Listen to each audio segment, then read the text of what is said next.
Au groupe Rassemblement National, Monsieur Dragon. Merci, Monsieur le Président. Mes chers collègues, Monsieur le Ministre, je crois que vous avez omis de répondre à ma collègue Manon Bouquin tout à l'heure dans son intervention.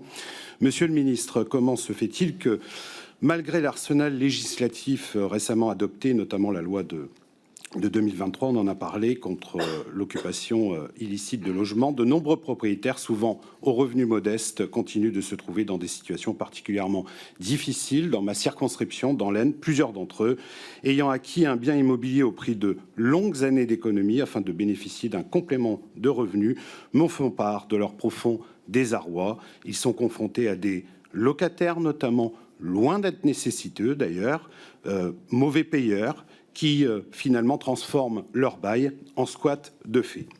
Ils mettent tout en œuvre pour ne pas honorer leurs obligations et finissent, après bien du mal, par quitter le logement en l'ayant dégradé volontairement, obligeant les propriétaires à engager des rénovations coûteuses. Ces situations entraînent pour ces propriétaires des difficultés financières majeures, souvent insurmontables lorsque leurs ressources sont limitées. Dans un contexte déjà marqué par de multiples crises économiques, ils en appellent au commissaire de justice qui se retrouve submergé de dossiers de plaignants. Au Rassemblement national, avec Marine Le Pen, nous défendons une tolérance zéro face aux squats et aux occupations sans droit ni titre, avec une expulsion immédiate des occupants illégaux, un renforcement des sanctions à l'encontre des fraudeurs et une protection effective du droit de propriété afin que les propriétaires, en particulier les plus modestes, je le redis, ne soient plus laissés sans solution face à ces situations. Monsieur le ministre, devons-nous accepter que des propriétaires voient encore leur droit de propriété, pourtant à valeur constitutionnelle, je rappelle l'article 17 de la Déclaration des droits de l'homme et du citoyen, ainsi bafoué par des personnes qui n'en respectent pas les principes fondamentaux? Où allez-vous finalement agir? Les Français n'en peuvent plus, ils attendent des actes. Je vous remercie. Merci, le ministre. Merci, Monsieur le Président. Tout d'abord, pardon à Manon Bouquin de ne pas vous avoir répondu tout à l'heure. Je pense que je me suis perdu dans mes fiches tout à l'heure, mais vous nous parliez de ces équipes de délogeurs et vous soulignez un peu, comme l'avait fait Laurent Mazory avec son histoire de nid d'abeilles, la détresse d'un certain nombre de petits propriétaires qui en venaient à tort, pour le coup, à vouloir se défendre par eux-mêmes face à un sentiment d'impuissance des pouvoirs publics.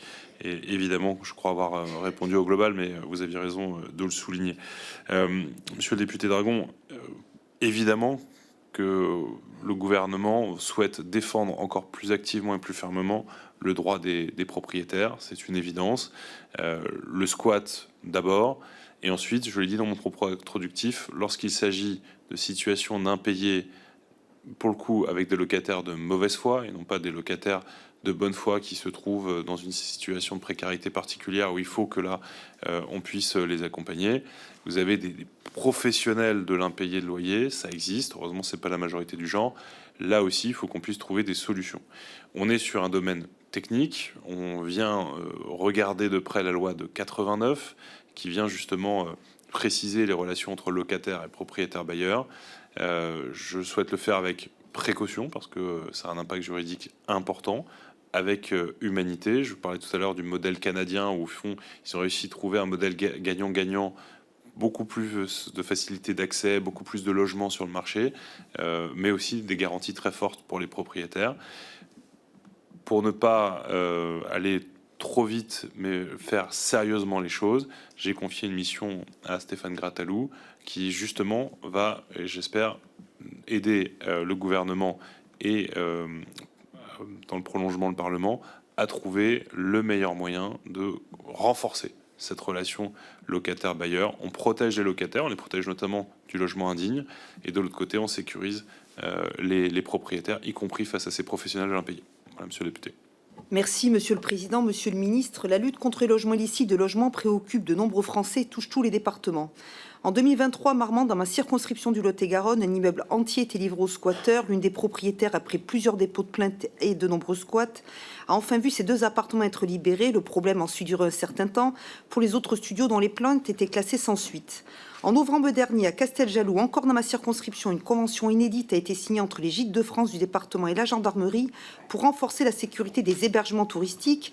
Plusieurs sujets touchant à la sécurité des logements ont été abordés, notamment les risques de squat et les démarches à suivre en cas d'occupation illégale. Au-delà de l'aberration de telles situations, ces squats, qui n'épargnent aucun territoire, posent de nombreux problèmes de sécurité, de santé, de propreté, mais aussi d'indemnisation. Les logements squattés deviennent insalubres, inhabitables et totalement dégradés. Dans de nombreuses situations, il est difficile pour les victimes de ces squats d'obtenir des indemnisations alors qu'ils ne sont pas responsables des dégâts causés. C'est aussi sans compter le risque que ces lieux deviennent de véritables points de deal, comme ce fut le cas l'année dernière à proximité de Marmande, où un trafiquant de drogue a été interpellé par la gendarmerie dans un squat. Monsieur le ministre, comment comptez-vous renforcer ces procédures et permettre enfin à ceux qui portent plainte d'être efficacement entendus et immédiatement libérés des squatteurs? Quelles mesures comptez-vous mettre en place pour permettre aux victimes d'être indemnisées et non injustement pénalisées? Mais aussi, on n'en parle jamais, comment garantissez-vous la sécurité des voisins durant toute la procédure? Et qu'est-ce que le gouvernement compte faire concrètement pour que cette situation ne se répète pas dans nos villes et nos campagnes et qu'enfin les Français se sentent en sécurité dans leur propre logement? Monsieur le ministre. Merci, Monsieur le Président. Madame la députée, je l'ai dit un tout petit peu tout à l'heure, donc je reprends quelques propos, mais la loi Kasbarian a posé des avancées significatives. Mais, ça a été rappelé par un de nos collègues, il n'y avait pas eu les décrets d'application. Dès mon arrivée, les décrets d'application ont été pris, et notamment celui du 3 novembre 2025, qui oblige à justifier le non-recours de la force. Donc ça met une pression supplémentaire sur les forces de l'ordre des préfectures. Et on a, par ce même décret, procédé à une hausse des indemnités pour les propriétaires qui seraient victimes du squat. Donc, de manière générale, les choses vont pouvoir s'améliorer.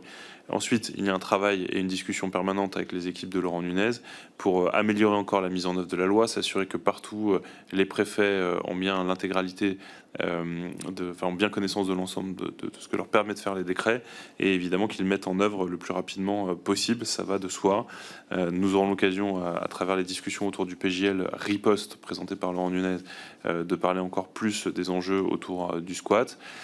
Et peut-être que, pour le coup, vous soulevez un point intéressant, c'est la question des voisins, du voisinage et des dégradations des parties communes qu'il faudra peut-être regarder de plus près encore pour être plus réactif. Mais il est certain que nous souhaitons avancer avec vigueur sur ces enjeux.